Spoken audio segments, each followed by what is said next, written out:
Nasa 42 Army Regular Reservist at kapulisan ang sumailalim sa 3-day Tactical Combat Casualty Care Training, Class 01-2024 na ginanap sa bayan ng mga Tarem, Pangasinan kamakailan.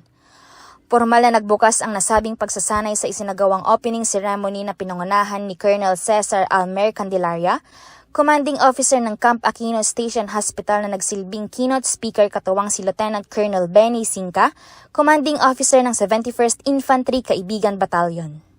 Binubuo ng 42 kalahok ng naturang pagsasanay ng 20 personnel mula sa Kaibigan Battalion, 4 na miyembro ng CAFGU Active Auxiliary, 4 na reservist at 14 na personnel mula sa maneuver unit ng PNP. Sumailalim ang mga kalahok sa 3 araw na lecture kung saan tinalakay at binigyang diin ang mga kaalaman patungkol sa TC3, gaya ng Definition and Guidelines of Care Under Fire, Demonstration on Tactical Field Care kung saan inisa-isang talakayin ang mga mahalagang kasanayan tulad ng splinting, types of carries, dragging techniques, IV fluid insertion at paggamit ng mga improvised stretchers.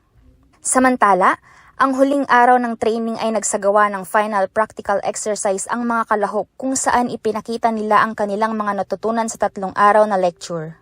Ang naturang pagsasanay ay naglalayong bigyan ang mga kasundaluhan, mga reservist at kapulisan ng kaalaman at kasanayan upang maging epektibong combat medics, lalo na sa panahon ng combat operations.